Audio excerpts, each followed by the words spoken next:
ओम शांति। आज आपको फरिश्ते की विशेषताओं का अनुवाद करेंगे। जैसे आज दुनिया में कहते हैं ना कि देखो ये फरिश्ता है, कोई अच्छा काम करते हैं, कोई किसी की मदद करते हैं, या कोई अच्छा कर्म करते हैं तो कहते हैं ये तो फरिश्ता है, ये तो भगवान ने मेरे लिए फरिश्ता भेजा है। तो फरिश्ता बनना कोई बड़ी बात नहीं है, उसके लिए कुछ विशेषताएं, कुछ गुण अपने में धारण कर लो तो हम प्रैक्टिकल के फरिश्ता बन जाएंगे। जो कहते हैं ना आसमान में उड़ते हैं फरिश्ते, आसमान में उड़ते नहीं हैं। वैसे अच्छे कर्म करने वालों कहते हैं वो हल्के रहते हैं। अच्छे कर्म करने से क्या क्या होता है कि खुशी रहती है अंदर। उससे क्या होता है कि हम सभी को एक अच्छे व्यक्ति दिखते हैं। तो देखने का नज़रिए से लोग क्या कहते हैं कि फरिश्ता है। हर किसी को आगे करना, हर किसी की मदद करना, ये फरिश्तों के तो गुण हैं।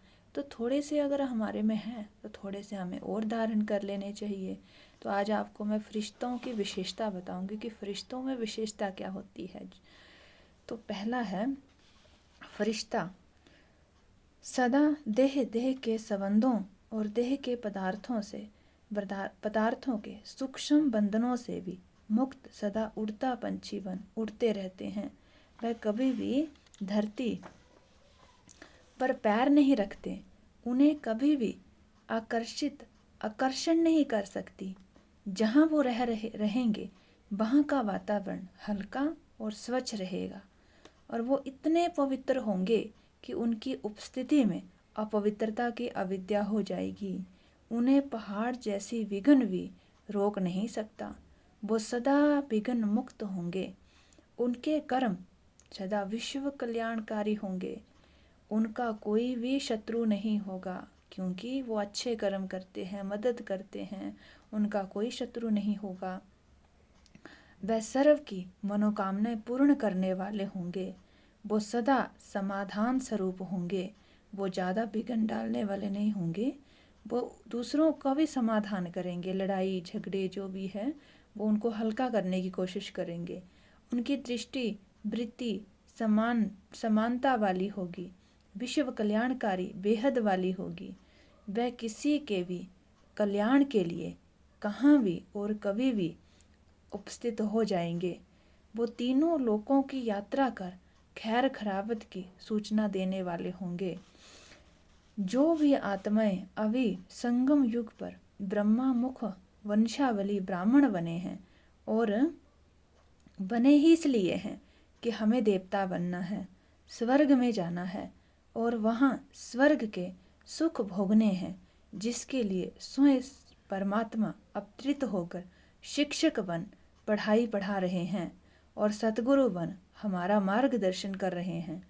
हमें रोज ईश्वरीय पढ़ाई द्वारा स्वयं को ज्ञान से संपन्न बनाना है। और ये जो फरिश्तों की विशेषताएं हैं वो हुआ आत्मा में जहाँ कहाँ तक आई है और कहाँ कमी है, इसे अपने में चेक करना है। जैसे ब्रह्मा बाबा स्वयं से वार्तालाप करते चेक करते करते संपूर्ण फरिश्ता बन गए। मंजिल ऊंची है, 16 कला संपूर्ण बनना है। कृष्ण को कहते हैं ना 16 कला संपूर्ण, तो वो अभी हमें बनना है।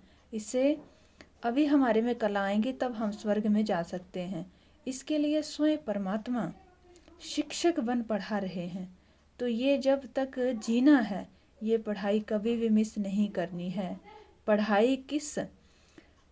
पढ़ाई मिस करना माना स्वर्ग के भाग्य को मिस करना। परमात्मा ने ज्ञान देकर भाग्य बनाने की कलम पुरुषार्थ हमारे हाथ में दे दी है।